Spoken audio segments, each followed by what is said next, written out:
అదే RTV app వార్తల్ని క్షణాల్లో చదివే అవకాశం ఉంటుంది. ఒక న్యూస్ పేపర్, ఒక టెలివిజన్ ఛానల్ మీ చేతుల్లో ఎప్పుడూ ఉంటాయి. కర్రెగుట్టలపై కేంద్ర బలగాలు ఎందుకు ఇంత పకడ్బందీ వ్యూహాలు రచిస్తున్నాయి?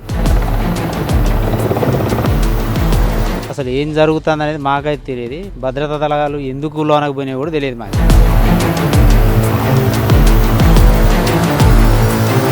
భయపడ్డం ఏంది, పొద్దున్న లేచి ఎవరి ముఖం చూస్తానో ఏమన్నా జరిగిద్దేమో అనే ఆతురతలు బతుకుడు అవుతా ఉన్నది. ఇప్పుడు ఎవరి నోట విన్నా కర్రెగుట్టల చర్చ. ఎక్కడ చూసినా కానీ కర్రెగుట్టల్లో ఏం జరుగుతుందన్నటువంటి చర్చలే జరుగుతున్నాయి. ఏ విశ్లేషకుడిని చూసినా అసలు కర్రెగుట్టలోని పరిస్థితులు ఎట్లా ఉండబోతున్నాయి అంటున్నారు. ఏ సామాన్య ప్రజలు చూసినా కానీ కర్రెగుట్టల్లో అంత రహస్యం ఏం దాగి ఉంది అంటే కర్రెగుట్టల్లో అన్నలు మావోయిస్టులు అక్కడే ఉంటారు అన్నటువంటి కోణంలో చాలా వరకు అందరికీ తెలిసినటువంటి విషయమే. కానీ కర్రెగుట్టలపై కేంద్ర బలగాలు ఎందుకు ఇంత పకడ్బందీ వ్యూహాలు రచిస్తున్నాయి? ఒక్కసారి అటు విశ్లేషకులు ఏమనుకుంటున్నారు, ఇక్కడ చుట్టుపక్కలనటువంటి గ్రామస్తులు ఏమనుకుంటున్నారు, అసలు కర్రెగుట్టల్లో పోలీసులు అలాగే మావోయిస్టులు ఎందుకు ఈ ప్రాంతాల మీదనే ఎక్కువ దృష్టి పెట్టాల్సినటువంటి పరిస్థితి ఉంది? ఒక్కసారి మనం ప్రయత్నం చేద్దాం. ప్రస్తుతానికైతే ఉదయం నుండి పోలీసులు పహారా కాస్తుంది. ఆర్టీవీ గ్రౌండ్ రిపోర్ట్ ద్వారా మనం లోపలికి వెళ్ళేటువంటి ప్రయత్నం చేశాము. కానీ ఇక్కడ పోలీసు బలగాలు కూడా ముమ్మరంగా విస్తృతంగా ఉన్నటువంటి నేపథ్యంలో మనం కొంత ముందుకు వెళ్ళి కొంత పక్కన వెళ్ళి మరో గుట్టల వైపు కర్రెగుట్టలకు ఆనుకొని ఉన్నటువంటి ఆ ప్రాంతాలకు వెళ్ళేటువంటి ప్రయత్నం చేద్దాం. అసలు కర్రెగుట్టల వైపు వెళ్తున్నప్పుడు పోలీసులు కూడా ఇంత ఇబ్బందులు ఎందుకు పడుతున్నారు? ఇన్ని రోజులు లేని ఇబ్బందులు ఇప్పుడే ఎందుకు ఎదుర్కొంటున్నారు? ఇంత ఇబ్బందులు పడకుండా కర్రెగుట్టలపై పట్టు సాధించడం ఎవరి కోసం, దేనికోసం అన్నటువంటి ఒక ప్రశ్నలు తలెత్తుతున్నాయి. ఇక్కడ మావోయిస్టులను ఎదుర్కోలేటువంటి పరిస్థితులు ఇన్నేళ్లు ఉన్నాయి. కానీ ఇప్పుడు ప్రతిష్టాత్మకంగా కేంద్ర ప్రభుత్వం తీసుకుంటున్నటువంటి నేపథ్యంలో ఏం జరగబోతుంది? ఇటు హెలికాప్టర్ తోటి రంగంలోకి దిగుతున్నారు, అత్యాధునిక టెక్నాలజీని వాడుతున్నారు. ఈ కర్రెగుట్టల్లో ఆ పోలీసు భద్రతా బలగాలు కూడా తీవ్రంగా ముమ్మరంగా గస్తీ కాస్తున్నాయి. గత 4 రోజులుగా కర్రెగుట్టల వైపే పోలీసుల యొక్క బలగాలు వెళ్తున్నటువంటి పరిస్థితి. దీనికి సంబంధించి ఇటు ఛత్తీస్గఢ్ బలగాలతో పాటు కేంద్ర బలగాలు కూడా ముమ్మరంగా మోహరిస్తున్నారు. 10,000 నుండి 20,000 మధ్యలో ఉండొచ్చు అన్నటువంటి అంచనా మాత్రం నెలకొంటున్నటువంటి నేపథ్యంలో అసలు ఏం జరుగుతుంది, విశ్లేషకులు ఏమంటున్నారు, ఒకసారి మనం చూసేటువంటి ప్రయత్నం చేద్దాం.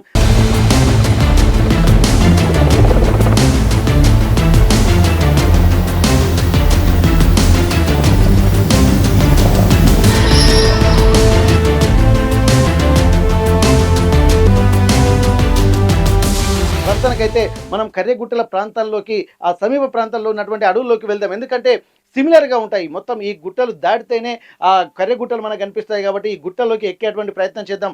ఎందుకంటే వీటిని చూస్తేనే చాలా భయంకరమైనటువంటి వాతావరణం అయితే మనకు కనిపిస్తుంది. ఇప్పటి వరకు ఆ గుట్టల్లోకి ఎక్కాలంటే, ఎందుకంటే దాదాపు 280 చదరపు కిలోమీటర్ల విస్తీర్ణంలో విస్తరించి ఉన్నటువంటి అడవులు ప్రారంభంలోనే ఇలా ఉంటే మధ్యలో ఎలా ఉంటాయి? అలాగే ఎండాకాలం వచ్చినటువంటి నేపథ్యంలో ఎట్లాంటి పరిస్థితులు ఈ అడవుల్లో ఉంటాయి? పోలీసులు ఎందుకు ఇన్ని రోజులు జంకుతున్నారు? ఇప్పుడు ఏ ధైర్యంతో ముందుకు వెళ్తున్నారు? అసలు వెళ్ళడానికి కారణం ఏంటి అన్నటువంటి కోణంలో కూడా మనం చూసేటువంటి ప్రయత్నం చేద్దాం. ఒక డెమోగా దీన్ని మనం ప్లాన్ చేద్దాం. ఎందుకంటే ఇక్కడ చూస్తున్నటువంటి చిన్న చిన్న కొండలే చాలా ఇబ్బందికర వాతావరణం కనిపిస్తున్నాయి. ఎందుకంటే ఇక్కడ మామూలుగా ఉన్నటువంటి చాలా హైట్ ఉన్నాయి. దాదాపు నిలువుగా ఉంటే ఇక్కడ వాళ్ళు మావోయిస్టులు దాచుకున్నటువంటి స్థావరాలు ఇంకా ఎలా ఉంటాయి అన్నటువంటి కోణంలో కూడా మనం ప్రయత్నం చేద్దాం. ఒక్కసారి ఇక్కడ ఈ కర్రెగుట్టల అంశము తెరపైకి వచ్చినటువంటి నేపథ్యంలో జరుగుతున్నటువంటి పరిణామాలను ఒక్కొక్కటిగా మనం నడుచుకుంటూ కర్రెగుట్టల వైపు వెళ్తూ వివరించేటువంటి ప్రయత్నం చేద్దాం. ప్రస్తుతానికైతే కర్రెగుట్టల ప్రాథమిక స్టేజ్లో మనం ఉన్నాము. కర్రెగుట్టల వైపు మనం ఎక్కుతున్నటువంటి పరిస్థితి. ఈ గుట్టల చుట్టుపక్కల కూడా పోలీసులు గస్తీ కాస్తున్నారు. దాదాపు ఒక్కొక్క బేస్ క్యాంపులు ఏర్పాటు చేసుకుని ఒక్కొక్క బేస్ క్యాంప్ దగ్గర కూడా దాదాపు 3 నుండి 400 మంది పోలీసు బలగాలు కూడా గస్తీ కాస్తున్నటువంటి పరిస్థితి. ప్రస్తుతానికైతే ఈ కర్రెగుట్టల్ని ఎక్కేటువంటి ప్రయత్నం చేసుకుంటూ మనం ఈ కర్రెగుట్టల అంశాలను కూడా మనం మాట్లాడేటువంటి ఆ ప్రయత్నం చేస్తాను. అయితే గత 4 రోజులుగా జరుగుతున్నటువంటి పరిణామాలను ఒక్కసారి మనం గమనించినట్టయితే పోలీసు బలగాలు కూడా విస్తృతంగా మోహరించాయి. కర్రెగుట్టల వైపు అడుగులు వేస్తున్నాయి. అత్యాధునిక టెక్నాలజీ, ఆధునికమైనటువంటి డ్రోన్లు, దాంతోపాటు ఇక్కడ పోలీసు బలగాలు, కేంద్ర బలగాలు, రాష్ట్ర బలగాలు. కానీ ఇక్కడ తెలంగాణకు సంబంధించినటువంటి పోలీసు బలగాలను మాత్రం ఇక్కడ అనుమతించట్లేదు. ఛత్తీస్గఢ్ అలాగే కేంద్ర బలగాలు మాత్రమే ఇక్కడ మోహరిస్తున్నటువంటి పరిస్థితి. కానీ తెలంగాణ ప్రాంత పోలీసులను మాత్రం ఇక్కడ ఆ లోపలికి మాత్రం ఎవరిని అనుమతించట్లేదు. ఎందుకంటే రాష్ట్ర ప్రభుత్వ అనుమతి తప్పనిసరి అని చెప్పి ఇక్కడ చెప్తున్నటువంటి పరిస్థితి. కానీ కర్రెగుట్టల వైపు పోలీసుల అడుగులు వేగంగా పడుతున్నటువంటి నేపథ్యంలో అనేక అనుమానాలు వ్యక్తం చేస్తున్నారు. ప్రజా సంఘాల నేతలు మాత్రం తీవ్రంగా విమర్శిస్తున్నటువంటి పరిస్థితి నెలకొంది. కానీ ఆ కర్రెగుట్టల వైపు మావోయిస్టులు ఆదివాసీలకు అండగా నిలబడుతున్నారు, అలాగే ఆదివాసీలు కూడా మావోయిస్టులకు అండగా నిలబడుతున్నారు అన్నటువంటి ఒక నెపంతో కేంద్రం మాత్రం ఆపరేషన్ కగార్ అనేటువంటి ఒక ఆపరేషన్ స్టార్ట్ చేసింది. అందులో భాగంగా మావోయిస్టులను ఏరివేత్తనే లక్ష్యంగా 2026 వరకు మావోయిస్టులను ఏరివేస్తామన్నటువంటి ఒక సంకల్పం తీసుకుంది. మార్చి 26 కల్లా ఆపరేషన్ కగార్ను విజయవంతం చేస్తాను, మావోయిస్టు రహిత సామ్రాజ్యంగా భారతదేశాన్ని నిలుపుతామన్నటువంటి ఒక విషయాలు కూడా చెప్తున్నటువంటి పరిస్థితి. ఈ నేపథ్యంలోనే ఆపరేషన్ కగర్లో భాగంగా గత సంవత్సరం నుండి ఇప్పటి వరకు 480 మందికి పైగా మావోయిస్టులు చంపబడ్డారని చెప్పి ఇక్కడ ఆదివాసీ సంఘాలతో పాటు గిరిజన నాయకులు కూడా చెప్తున్నటువంటి ప్రజా సంఘాలు, అలాగే మావోయిస్టు సానుభూతి పరులు, వామపక్ష భావజాలం ఉన్నటువంటి ప్రతి ఒక్కరు కూడా దీన్ని విమర్శిస్తున్నటువంటి పరిస్థితి. అయితే ఈ నేపథ్యంలోనే పోలీసులు కూడా దీనిపై ఖచ్చితంగా ఆపరేషన్ ఖగర్లో భాగంగా మావోయిస్టులను పూర్తిగా తుడిచిపెట్టుకోవాలన్నటువంటి ఒక ప్రణాళికలు అయితే వాళ్ళు వేస్తున్నారు. కానీ ఇక్కడ చాలామంది విశ్లేషకులు ఇక్కడే ఆలోచించాల్సినటువంటి పరిస్థితి అని చెప్పి అంటున్నారు. అయితే ఇక్కడ విశ్లేషకులు కూడా అనేక అంశాలపై కూడా సందిగ్ధత వ్యక్తం చేస్తున్నటువంటి పరిస్థితి. ఇక్కడ మావోయిస్టు పార్టీల అనేటువంటి ఒక సాకు మాత్రమే అని చెప్పి అంటున్నారు. సహజ వనరుల దోపిడీపైనే మాత్రమే ఇక్కడ పోలీసులు, కేంద్ర రాష్ట్ర ప్రభుత్వాలు ఒక ఆలోచన చేస్తున్నటువంటి పరిస్థితి. అందులో భాగంగానే ఈ ఆపరేషన్ ఖగర్ లాంటివి చేస్తున్నారని చెప్పి అంటున్నారు. మావోయిస్టులు కనుక ఇక్కడ ఈ కర్రెగుట్టల ప్రాంతము, అలాగే అబూజ్మండ్ అడవుల ప్రాంతము, ఇవన్నిటినీ కనుక వాళ్ళను లేకుండా చేస్తే అనుకున్నటువంటి ఒక ప్రణాళికలు, కేంద్ర రాష్ట్ర ప్రభుత్వాలు అనుకున్నటువంటి ఒక ప్రణాళికలు ఇంప్లిమెంట్ చేస్తున్నారని చెప్పి ఎన్నోసార్లు విమర్శలు కూడా చేస్తున్నటువంటి పరిస్థితి. అసలు ఈ మావోయిస్టులను మట్టు పెట్టడాన్ని పక్కన ఉంచితే ఇక్కడ ఈ కర్రెగుట్ట అడవుల ప్రాంతము, అలాగే అబూజ్మడ్ ప్రాంతాలతో పాటు ఇక్కడ ఉన్నటువంటి దండకారణ్యాన్ని కూడా తమ ఆధీనంలోకి తీసుకోవాలన్నటువంటి కేంద్ర రాష్ట్ర ప్రభుత్వాలు చెప్తున్నటువంటి పరిస్థితులను కూడా చాలా మంది ఉటంకిస్తూ విమర్శిస్తున్నటువంటి పరిస్థితి. ఇక్కడ 2 అంశాలు తెరకు పైకి వస్తున్నాయి. ఇప్పుడు గతంలో కూడా ఆపరేషన్ ఖగర్లో భాగంగా అబూజ్మడ్ అడవుల్లో కూడా 4000 ఎకరాల మొత్తం బేస్ క్యాంపులు ఏర్పాటు చేసి అక్కడ ఒక స్థావరాలను కూడా ఏర్పాటు చేసుకున్నారు. అయితే ఇంతటి ఎండ కాలంలో కూడా ఇక్కడ పోలీసులు మాత్రం ఎందుకు తిరుగుతున్నారు, ఇక్కడ ఛత్తీస్గఢ్ పోలీసులతో పాటు ఇక్కడ కేంద్ర బలగాలు కూడా ఎందుకు మోహరిస్తున్నాయి అన్నటువంటి ఒక ఆలోచనలు కూడా చాలా వరకు చేస్తున్నటువంటి పరిస్థితి. ప్రస్తుతానికి 2 అంశాలని మనం పరిశీలిద్దాం ఇక్కడ. ఎందుకంటే గత కొద్ది రోజుల క్రితం ఛత్తీస్గఢ్లో కూడా అబూజ్మడ్ అడవుల్లో కూడా 4000 ఎకరాల్లో పోలీసులు, అక్కడ ఉన్నటువంటి ఆర్మీ, మిలిటరీ బలగాలు కూడా 4000 ఎకరాల్లో ఒక బేస్ క్యాంపు ఏర్పాటు చేసినట్టుగా గతంలో సమాచారం అందింది. అక్కడ దానికి సంబంధించినటువంటి ఏర్పాట్లు కూడా చేశారు, దానికి సంబంధించినటువంటి పరిస్థితి. కానీ అటు ఛత్తీస్గఢ్ వైపు, అంటే ఇక్కడ తెలంగాణ, ఇక్కడ ఛత్తీస్గఢ్, ఈ 2 ప్రాంతాలను చూసినట్టయితే ఇది 50%, అది 50% ఉంటుంది. అంటే ఛత్తీస్గఢ్కు సంబంధించినటువంటి ప్రాంతం అయితే ఇక్కడ అబూజ్మడ్ అడవుల్లో 4000 ఎకరాల బేస్ క్యాంప్ను అక్కడ ఏర్పాటు చేశారు. కానీ ఇప్పుడు జరుగుతున్నటువంటిది ఏంటంటే హిడ్మా ఇక్కడ లోపల ఈ కర్రెగుట్ట అడవుల్లో దాగి ఉన్నాడన్నటువంటి ఒక కోణంలో ఇక్కడ పోలీసులు సెర్చ్ చేస్తున్నటువంటి పరిస్థితి.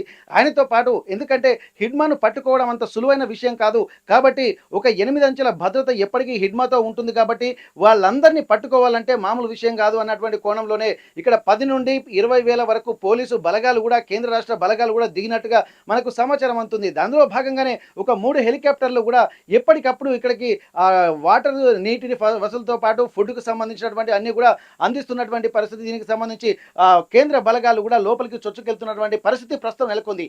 అయితే ఒకవైపు ఇక హిడ్మాను పట్టుకోవడము ఇందులో ప్రధాన అంశమా, లేకపోతే ఇక్కడ అబూజ్మడ్ అడవుల్లో 4000 ఎకరాల్లో బేస్ క్యాంప్ ఏర్పాటు ఎలాగైతే చేశారో ఇక్కడ ఒక అంటే 50% ఛత్తీస్గఢ్ ఉన్నటువంటి ప్రాంతంలో, 50% తెలంగాణ ఉన్నటువంటి కర్రెగుట్ట అడవుల్లో భాగంగా ఇటు తెలంగాణ వైపు కూడా ఒక అనుకూలమైనటువంటి స్థావరం కోసం ఇక్కడ వీళ్ళు వెతుకుతున్నారా అన్నటువంటి ఒక కోణం కూడా ఇక్కడ మళ్ళీ కొత్త అంశాన్ని రేకెత్తిస్తుంది. కానీ ఇక్కడ ప్రధాన అంశం మాత్రం ఒక హిడ్మాను పట్టుకోవడంలో భాగంగానే ఇక్కడ సెర్చింగ్ ఆపరేషన్ అని చెప్పి అందరికీ తెలుస్తున్నప్పటికీ కూడా కానీ కోణాలు వేరే ఉన్నాయని కూడా విశ్లేషకులు భావిస్తున్నారు. కానీ ఇందులో నిజాలు ఏంటన్నది కూడా ఇటు ప్రభుత్వాలకు తెలియాల్సింది, అలాగే దీనిపై ప్రతిఘటన ఎప్పటికప్పుడు చేస్తున్నటువంటి మావోయిస్టులకు తెలియాల్సినటువంటి అవసరం ఉంది. కానీ ఇక్కడ ప్రస్తుతానికైతే ఆదివాసీలకు సంబంధించి కూడా అనేక ఇబ్బందికర పరిస్థితులు ఇక్కడ పోలీసులు ఇక్కడ రావడం వల్ల కూడా తలెత్తుతున్నాయన్నటువంటి ఒక అంశాలు కూడా తెరపైకి వస్తున్నాయి. కానీ ఇక్కడ కూడా చాలా వరకు చెప్పినటువంటి ఏంటంటే ఆ బేస్ క్యాంప్ ఏర్పాటు చేయడంలో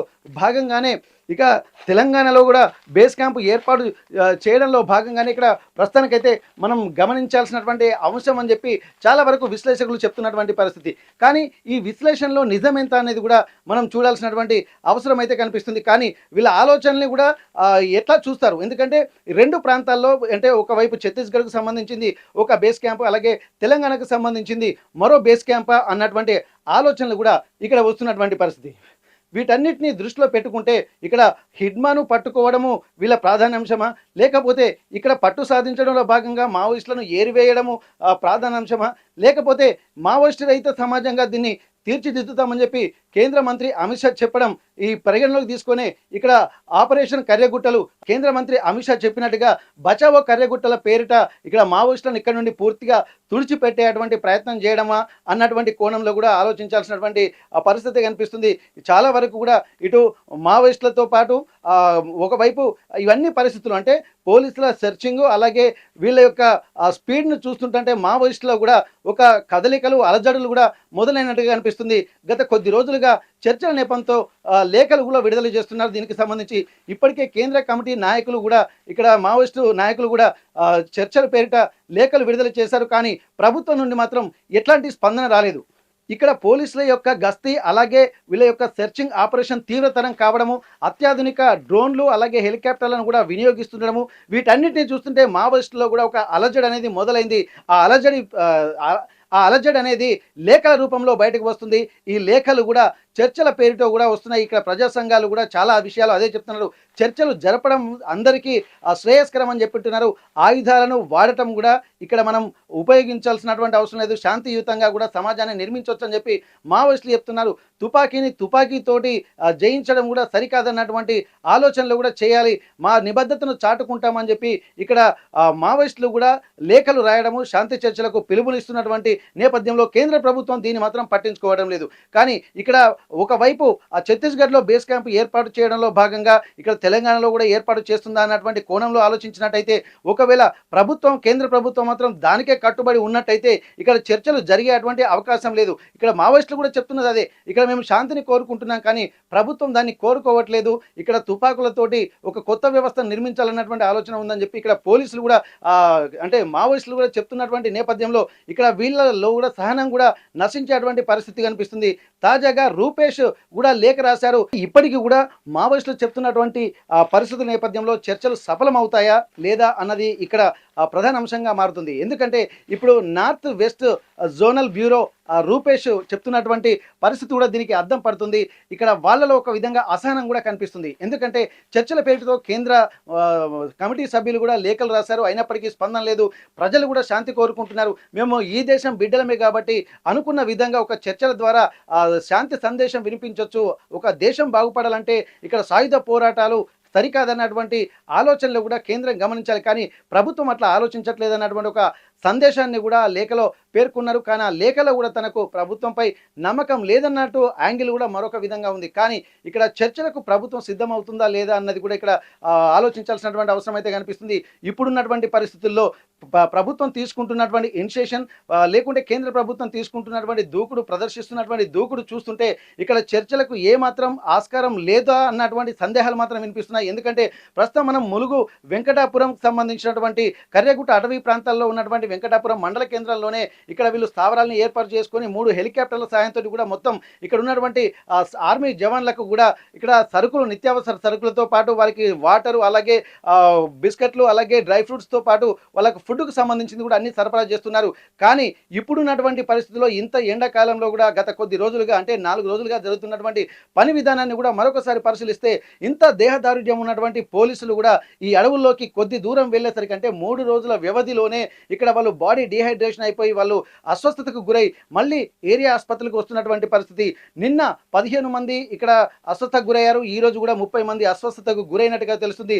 ఈ సెర్చింగ్ ఆపరేషన్లో ఒక 6 మావోయిస్టులు చనిపోయినట్టుగా తెలుస్తుంది, 2 గాయపడ్డట్టుగా సమాచారం అందుతుంది. కానీ ఇందులో ఎంత నిజం ఉంది అన్నటువంటి కోణంలో కూడా ఆలోచించాలి. వాళ్ళు ఈ ఆపరేషన్ కగార్లో భాగంగా సేవ్ బచావ్ కర్రెగుట్టల్ని పేరిట వీళ్ళు చేస్తున్నటువంటి పనులు ఎట్లాంటి ఫలితాలు ఇస్తాయన్నటువంటి కోణంలో కూడా ఇక్కడ ఆలోచిస్తున్నారు. కానీ పోలీసులు అలాగే కేంద్ర రాష్ట్ర ప్రభుత్వాల యొక్క దూకుడు చూస్తుంటే మాత్రం ఇక్కడ ఆపరేషన్ కర్రెగుట్ట ప్రాంతాల్లో కూడా తెలంగాణ వైపు మొత్తం పోలీసు బలగాలు విస్తరించినటువంటి నేపథ్యంలో మొత్తం బేస్ క్యాంపులను ఏర్పాటు చేసుకుంటున్నారు. కింద ఇక్కడ హిడ్మాతో పాటు దామోదర్ అలాగే దేవా మరికొంతమంది కేంద్ర కమిటీ సభ్యులు కూడా ఇక్కడ వాళ్ళ సైన్యంతో కూడా ఇక్కడ ఉన్నట్టుగా తెలుస్తుంది. ఇప్పటికే వీళ్ళందరూ కూడా ఇదే కర్రెగుట్ట అడవి ప్రాంతాలలో బంకర్లు కూడా ఏర్పాటు చేసుకుని అందులో తలదాచుకుంటున్నట్టుగా తెలుస్తుంది.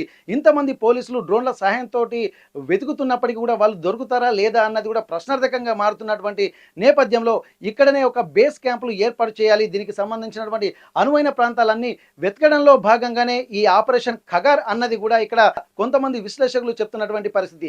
అయితే ఈ ఆపరేషన్ ఖగార్లో భాగంగా ఇక్కడ వీళ్ళు అంటే మొత్తం సెర్చ్ అయితే చేస్తున్నారు. ఇక్కడ మావోయిస్టులకు సంబంధించి ఆహార పదార్థాలను కూడా లోపలికి వెళ్ళనీయకుండా చేయడము, ఒకవేళ వాళ్ళు బయటికి వస్తే ఎదురుదాడి చేయడానికి సిద్ధంగా ఉండడము, అన్ని రకాల ప్రణాళికలతోటి కూడా ఇక్కడ పోలీసులు అలాగే కేంద్ర రాష్ట్ర బలగాలు కూడా ఛత్తీస్గఢ్ బలగాలు కూడా సిద్ధంగా ఉన్నాయి. అయితే వీళ్ళకు ఆహారానికి సంబంధించి కూడా ఇబ్బందికరంగా లేకుండా వాళ్ళు ప్రణాళికలు రచించుకుంటున్నారు. కానీ ఇక్కడ నీటి వనరుల దగ్గరికి వచ్చేసరికి ఇక్కడ ఇబ్బందికర పరిస్థితి. ఆహారాన్ని వాళ్ళు దాచుకోవచ్చు, కానీ ఎక్కడైనా సరే ఆ నీటి దగ్గరికి అయితే వీళ్ళు ఖచ్చితంగా వెళ్ళాల్సినటువంటి పరిస్థితి. అటువంటి ప్రాంతంలోనే గస్తీ కాసి వీళ్ళను పట్టుకునేటువంటి ప్రయత్నం చేస్తున్నట్టుగా మనకు సమాచారం అయితే తెలుస్తుంది. ఇక్కడ పరిస్థితులను బట్టి కూడా అదే విధంగా మనకు తెలుస్తుంది. కానీ ఇప్పుడున్నటువంటి పరిస్థితుల్లో ఇక్కడ మావోయిస్టులు ఈ కర్రెగుట్ట ప్రాంతాల్లోనే ఉన్నారా, లేకపోతే ఇంపార్టెంట్ పర్సన్స్ అందరూ జార్ఖండ్ లాంటి ప్రాంతాలకు తరలి వెళ్ళారన్నటువంటి సమాచారం కూడా వినిపిస్తుంది. అయితే ఇక్కడ కొంతమంది ఉనికిని చాటడం కోసం ఇదే కర్రెగుట్ట ప్రాంతాల్లో దాదాపు ఇక్కడ దండకారణ్యంలో 35-40 ఏళ్లుగా ఉంటున్నటువంటి వాళ్ళు కూడా ఉన్నారు. కాబట్టి వాళ్ళు అస్వస్థకు గురైనటువంటి వాళ్ళు ఏ విధంగానైనా బయటికి వస్తారు. ఆ బయటకు వచ్చేటువంటి వాళ్ళనే పట్టుకొని బూటకపు ఎన్కౌంటర్లు చేస్తున్నారన్నటువంటి విమర్శలు కూడా వస్తున్నటువంటి నేపథ్యంలో అసలు యువకులుగా ఉన్నటువంటి వాళ్ళు లోపలికి ఎలా వెళ్తున్నారు, రిక్రూట్మెంట్స్ ఎలా జరుగుతున్నాయన్నటువంటి కోణంలో కూడా చాలా ఆలోచించాల్సినటువంటి పరిస్థితి. కానీ హిడ్మాకు సంబంధించి కూడా స్పెషల్ హిడ్మా ఆపరేషన్గా కూడా దీన్ని మరొక విధంగా అభివర్ణిస్తున్నటువంటి పరిస్థితి. హిడ్మాను ఎట్టి పరిస్థితుల్లో పట్టుకొని తీరుతామన్నటువంటి ఒక సూచనలు ఉన్నటువంటి నేపథ్యంలో కూడా హిడ్మా దొరుకుతాడా లేదా, ఇప్పటికే ఎన్నోసార్లు దొరికాడని ప్రచారం జరిగినప్పటికీ కూడా అతను ఎట్లా తప్పించుకుంటున్నాడు, ఎవరి కన్ను గప్పి ఎలా వెళ్తున్నాడు అన్నటువంటి కోణంలో కూడా చూస్తున్నారు. అయితే ఇప్పటికీ ఆపరేషన్ కర్రెగుట్టలో మొత్తం ఓవరాల్గా చూసినట్టయితే ఇక్కడ ఆదివాసీలు నివసిస్తున్నటువంటి ప్రాంతాలు కొన్ని ఉన్నాయి. దాంతోపాటు మావోయిస్టుల సంబంధించినటువంటి కార్యకలాపాలు కూడా ఇదే కర్రెగుట్టలపై కూడా కొనసాగుతున్నాయి. ఇక్కడ పోలీసులు అలాగే కేంద్ర రాష్ట్ర బలగాలు కూడా ఇక్కడే మోహరించి ఒక బేస్ క్యాంపును ఏర్పాటు చేసుకొని ఆపరేషన్ ఖగార్లో భాగంగా మావోయిస్టు రహిత సమాజాన్ని నిర్మిద్దాం అన్నటువంటి ఆలోచనలు ఒక రకంగా ఉన్నాయి. కానీ కొంతమంది విశ్లేషకులు మాత్రం ఇక్కడ సహజ వనరులను దోపిడీకే కొంత ప్రయత్నం చేస్తున్నారని చెప్పి మరికొంతమంది విశ్లేషకులు చెప్తున్నారు. ఏది ఏమైనప్పటికీ కూడా గత కొద్ది రోజులుగా ఆపరేషన్ ఖగార్ పేరిట బచావో కర్రెగుట్టల పేరిట కర్రెగుట్టల ఆపరేషన్కు సంబంధించి కూడా ఎన్నో వార్తలు కూడా వస్తున్నాయి. పోలీసులు బలగాలు మోహరించిన విధానాన్ని చూస్తే ఇంకా ఏం జరగబోతుందన్నట్టు ఉత్కంఠ మాత్రం ఇంకా కనిపిస్తుంది. ఇది ఇంకా కొనసాగేటువంటి అవకాశం ఉంటుంది. ఈ రోజుతోటి ఇక్కడ కర్రెగుట్టల ఆపరేషన్ 4 రోజులు అనుకున్నారు, కానీ 4 రోజులు పూర్తయింది. కానీ ఇప్పుడు ఉన్నటువంటి పరిస్థితుల నేపథ్యంలో మరికొద్ది రోజులు ఎక్స్టెండ్ చేసే విధంగానే కనిపిస్తుంది. ఎందుకంటే రౌండ్ ది క్లాక్ ఇక్కడ హెలికాప్టర్లు కూడా వీళ్ళు వస్తున్నటువంటి పరిస్థితి. అడవిలోకి వెళ్ళినటువంటి వాళ్లకు ఇంకా కంటిన్యూగా నీళ్లను అలాగే ఆహార వస్తువులను సరఫరా చేస్తున్నారు. అలాగే అస్వస్థ గురైనటువంటి వాళ్ళను మళ్ళీ తీసుకొచ్చి ఇక్కడ హాస్పిటల్లో వైద్యం అందిస్తున్నారు. వెంకటాపురం వైద్య కార్యాలయంలో అక్కడ వారి ప్లేస్లో మరికొంతమందిని తీసుకుపోయి హెలికాప్టర్ల ద్వారా అడవిలో వదిలిపెడుతున్నారు. అంటే ఇది ఇంకా కొనసాగుతుందన్నటువంటి ఒక ఇండికేషన్స్ మాత్రం మనకు కనిపిస్తున్నాయి. ఏదేమైనప్పటికీ కూడా ఈ ఆపరేషన్ కర్రెగుట్టలకు సంబంధించి బచావో పేరుతోటి కేంద్ర ప్రభుత్వం ఆలోచిస్తున్నటువంటి విధానాలు ఇవి ఇంకా కొనసాగేటువంటి అవకాశం అయితే స్పష్టంగా కనిపిస్తుంది. ఇక్కడ కొంతమంది ఇక్కడ ఆదివాసీలు కూడా కొన్ని ఇబ్బందులు పడుతున్నటువంటి పరిస్థితి. వాళ్ళు తమ వ్యవసాయ పనులకు వెళ్ళలేనటువంటి పరిస్థితి అని చెప్పి అంటున్నారు. మరికొంతమంది ఇక్కడ ఆదివాసీలు అడవి ఉత్పత్తులపైనే ఆధారపడుతుంటారు కాబట్టి వాళ్ళ జీవనోపాధి దెబ్బతింటుంది. అలాగే స్థానికులు కూడా ఎప్పుడెప్పుడు ఏం జరుగుతుందన్నటువంటి బిక్కుబిక్కుమంటూ భయాందంతో ఉంటున్నటువంటి పరిస్థితి. కానీ కేంద్ర రాష్ట్ర ప్రభుత్వాల ఆలోచన విధానం ఎలా ఉంది? అయితే ఇంత తీవ్రతరంగా చర్చ జరుగుతున్నటువంటి నేపథ్యంలో కూడా అసలు దీని ఆలోచనలు ఎటువైపు వెళ్తాయన్నటువంటి కోణంలో మాత్రం సర్వత్రా ఆసక్తి కలిగిస్తుంది. ఇప్పటి వరకు ఇక్కడ ఆపరేషన్ కగార్ పేరిట ఇక్కడ కొంతమంది విశ్లేషకులు భావిస్తున్నట్టు 450 మందికి పైగా ఇక్కడ చనిపోయారు ఆపరేషన్ కగార్ పేరిట ఒక సంవత్సరంలోనే. కానీ ఈసారి మాత్రం కర్రెగుట్టల ఆపరేషన్ తెలంగాణ వైపు వచ్చినటువంటి నేపథ్యంలో 10 నుండి 20 వేల మంది పోలీసు బలగాలు అలాగే కేంద్ర రాష్ట్ర బలగాలు కూడా మొత్తం చుట్టూ బేస్ క్యాంపులు ఏర్పాటు చేసుకొని ఇక్కడ వాళ్ళు వ్యవహరిస్తున్నారన్నట్టుగా తెలుస్తుంది. ఆ తర్వాత ఒక 6 మావోయిస్టులు చనిపోయారు, 2 తీవ్రంగా గాయపడ్డారు.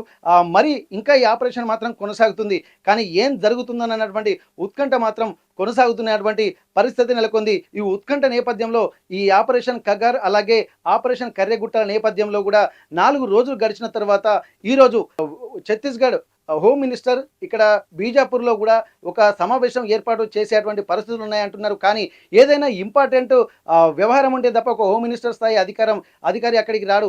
బీజాపూర్కు వెళ్తున్నారంటే ఏమన్నా జరిగిందా, ఏమన్నా పెద్ద ఇన్సిడెంట్ జరిగిందా అన్నటువంటి కోణంలో కూడా ఒక ఆందోళనకరమైనటువంటి ఒక వాతావరణం అయితే కనిపిస్తుంది. కానీ ఇది ఇంకా కొద్ది రోజుల పాటు కొనసాగే పరిస్థితి ఉందని చెప్పి విశ్లేషకులు కూడా భావిస్తున్నారు. కానీ ఏం జరుగుతుందన్నటువంటి ఉత్కంఠ మాత్రం రోజు రోజుకు పెరుగుతున్నటువంటి పరిస్థితి. గత 4 రోజులుగా ఇక్కడ కర్రెగుట్ట అడవుల పట్ల ఇక్కడ భద్రతా బలగాలు మోహరించాయి. దాదాపు 10 నుండి 20 వేల వరకు భద్రతా బలగాలు మోహరిస్తున్నాయన్నటువంటి వార్తల నేపథ్యంలో చుట్టుపక్కలైనటువంటి గూడాల ప్రజలు కూడా ఒక ఆందోళనకరమైనటువంటి వాతావరణం అయితే నెలకొంది. ఇక్కడ అసలు అడుగుదాం వాళ్ళని ఏం జరుగుతుందో. ప్రస్తుతానికైతే మన ములుగు జిల్లా వెంకటాపురం మండలం రాచపల్లిలో మనం ఉన్నాము. ఒకసారి గ్రామస్తులతో మనం మాట్లాడదాం ఎట్లాంటి పరిస్థితులు ఈ గ్రామంలో నెలకొన్నాయి. ఎందుకంటే వాళ్ళకు రోజు కూలీలు చేసుకుంటేనే ఇక్కడ ఉంటుంది. వ్యవసాయ పనులు కూడా ఎండాకాలం వచ్చిన నేపథ్యంలో కూడా పనికి ఆహార పథకం అలాగే 100 రోజుల పథకాల్లో భాగంగా కూడా ఉంటున్న నేపథ్యంలో ఏం జరుగుతుందో ఒకసారి మనం వాళ్ళతో మాట్లాడదాము.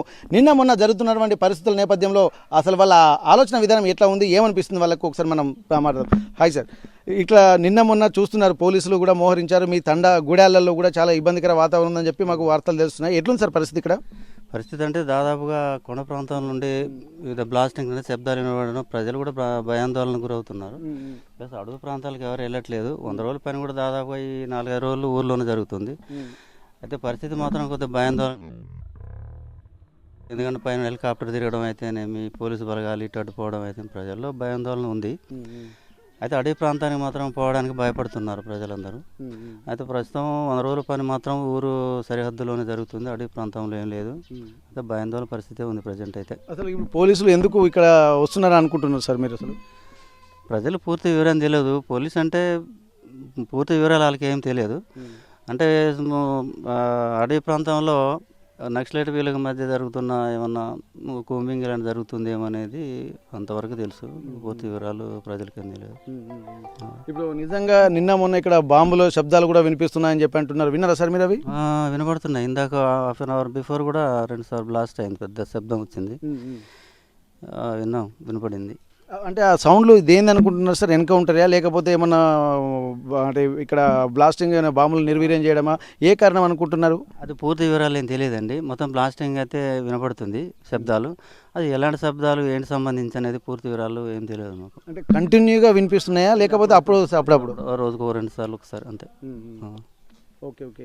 అయితే ఇక్కడ రోజుకు 1-2 సార్లు కూడా ఇట్లాంటి శబ్దాలు వినపడుతున్నాయని చెప్పంటున్నారు. అసలు కారణం మాత్రం తెలియాల్సినటువంటి అవసరం అయితే ఉంది. మరికొంతమంది మాట్లాడదాం, వాళ్ళు ఏం చెప్తారు. అసలు ఏం జరుగుతుందన్న? మీ పేరేం పేరన్నా? సూర్లం కేశవరావు నా పేరు, మాది రాచపల్లి ఇక్కడే. అసలు ఏం జరుగుతుంది అనేది మాకైతే తెలియదు. భద్రతా దళాలు ఎందుకు లోనకు పోయినా కూడా తెలియదు మాకు. వాళ్ళు అని చెప్పేసి మేము భయాందోళనకు గురి అయి బతుకుతున్నాం తప్ప వాళ్ళు ఏం చేస్తారు, వాళ్ళకి ఏం మధ్యలో అనేది కూడా మాకు తెలియదు. బయటికి పోయి పని చేద్దాం, బయటికి పోదాం అంటే కూడా ఇవాళ దక్కని అడిగి ఉంది. బయటికి పోదాం అంటే కూడా మేము ఇక్కడికి పోతే ఇక్కడ ఎవరు ఉన్నాలో అనే భయం అయితే ఉంది. ఎవరైనా బయటికి పోతానికి భయపడతా ఉన్నాం. భయపడడం ఏంది, పొద్దున్న లేచి ఎవరి ముఖం చూస్తానో ఏమన్నా జరిగిద్దేమో అనే ఆతృతలు బతుకుడు అవుతా ఉన్నది. ఇప్పుడు చిన్న చిన్న పిల్లలు కూడా ఉన్నారు సార్, వాళ్ళు ఏం జరుగుతుంది? ఇప్పుడు పోలీసు వాళ్ళని ఎప్పుడు చూడండి వాళ్ళు కూడా చూస్తున్నటువంటి పరిస్థితి. భద్రతా బలగాలు వస్తున్నారు, ఒక బాంబుల శబ్దాలు కూడా వింటున్నారు. మరి పిల్లలు కూడా ఏమన్నా ఆందోళన చెందుతున్నారా? ఆందోళన చెందుతాను సార్. ఇప్పుడు మాకెళ్ళి చూసి పోలీసులు పోతా ఉన్నారు, ఎటు పోతానో ఏందో తెలియదు కదా సార్. తెలియక పోలీసులు పోతా ఉన్నారని కొంచెం డౌట్ అంటే బాగా డౌట్ తోటి ఎప్పుడు ఏం జరిగేదో కూడా తెలియదు. మేము అడవి పక్కన ఉన్నాం, వాళ్ళకి జరిగేది ఇటు వస్తాను అటు పోతాను మాకేం తెలియదుగా. ఎప్పుడు బ్లాస్ట్ చేస్తాను ఏందో మాకైతే ఏం తెలియదు. కానీ ఎప్పుడంటే అప్పుడు బ్లాస్ట్ వినబడుతున్నాయి. అది ఎందుకు చేస్తాను, వాళ్ళు చేసుకుంటారా లేకపోతే వాళ్ళ మీదకి ఏమైనా ఫైరింగ్ అవుతుందో కూడా మాకైతే తెలియదు సార్. మా దగ్గర ఉన్నాయి కదా వినబడతాను అంతే. ఫైరింగ్ అయితే కంటిన్యూగా శబ్దాలు వినిపిస్తూ ఉంటాయి కదా, అట్లాంటి పరిస్థితులు ఉన్నాయా? అట్లాంటిది ఏం లేదు సార్. ఒక్కసారి 2 సార్లు 3 సార్లు 4 సార్లు పేల్చి ఆపేస్తాను. మరి దేనికోసం పేలుస్తాను అనేది తెలియదు సార్, తెలియదు. ఓకే, ఇప్పుడు అంటే మావోయిస్టుల పేరుతోటే వీళ్ళందరూ ఇక్కడ సెర్చింగ్ ఆపరేషన్ అయితే చేస్తున్నారు. నిజంగా మావోయిస్టులు వస్తున్నారా సార్ మీరు ఇక్కడ? అస్సలు ఇక్కడ ఎవ్వరు రాదు సార్. పొద్దున్న లేస్తే మెయిన్ రోడ్ సార్ మాదంతా. ఇక్కడ మేము నక్సలేట్ కానీ అట్లాంటి ఎవ్వరు కనపడతానికి కూడా లేదు. ఇక్కడ నుంచి 5 కిలోమీటర్లు గుప్పలకు కూడా రోడ్డే ఉంది. ఎవరైనా తిరుగుతానికి అంటానికి కూడా మాకేం డౌట్ లేదు సార్ అటువంటిది. ఓకే ఓకే, ఇక్కడ వీళ్ళు ప్రశాంతమైనటువంటి వాతావరణం చూస్తున్నాం మనం. ఇంత దాదాపు మనము ఒక గ్రామీణ వాతావరణం ఎట్లా ఉంటుందో మనం చూడొచ్చు. ఒక్కసారి ఈ వాతావరణం అంతా చూస్తుంటే తెలుస్తుంది. కొంతమంది చుట్టాలు కూడా వస్తున్నారు, వాళ్ళ బంధువులు. ఎంతైనా సేఫ్ జోన్, ఎందుకంటే అడవి అంటేనే ఒక అమాయక గిరిజన ప్రాంతం ఉంటుంది. ఒక ప్రకృతి పచ్చదనంలో కూడా ఎండాకాలం కూడా ఎంతో సేద తీరేటువంటి విధంగా ఉంటుంది. ఒకసారి వాళ్ళ బంధువులు కూడా వచ్చారు. అమ్మ, ఎక్కడి నుంచి వచ్చారమ్మా మీరు? ఇక్కడ మీద ఎవరు? చెర్ల పక్కన. చెర్లనా? చీమలపాడు. ఇక్కడ పోలీసులు కూడా ఇక్కడ వస్తున్నారు. ఎందుకు వస్తున్నారు ఐడియా ఉందమ్మా? వచ్చిన నాకు తెలియదు. పొద్దున వచ్చారు కదా, ఇక్కడ బాంబుల శబ్దాలు ఏమైనా విన్నారా? నేను గుడ్డి దాన్ని అక్కడ లాపడే నా అక్క కొడుకు అని చూద్దామని వచ్చిన. అక్క కొడుకుని చూద్దామని వచ్చినావా? మంచిగా ఉన్నాడా మరి? అడగాడ మాట్లాడినా. ఓకే ఓకే, ఇక్కడ నిజంగా వాళ్ళ నిష్కల్మషమైనటువంటి వాతావరణం చూస్తుంటేనే మనకు అర్థమవుతుంది. ఇక్కడ ఎంత వాతావరణం ఎంత బ్యూటిఫుల్గా ఉంటుందంటే, ఒక సెట్టింగ్, సినిమా సెట్టింగ్ ఏ విధంగా ఉంటాయో న్యాచురల్ కూడా ఇట్లా కనిపిస్తుంది. ఇక్కడ ఎంత ప్రశాంతమైనటువంటి వాతావరణంలో కూర్చున్నారు. మీ పేరేం పేరన్నా? గౌరవమైన సమ్మయ్య. ఎప్పుడు దాదాపు ఇంతమంది పోలీసులు ఈ దరిదాపులో వచ్చినటువంటి పరిస్థితి లేదు. దాదాపు చూసారు ఎప్పుడైనా? ఇంత దాకా లేవు, ఎప్పుడు లేవు.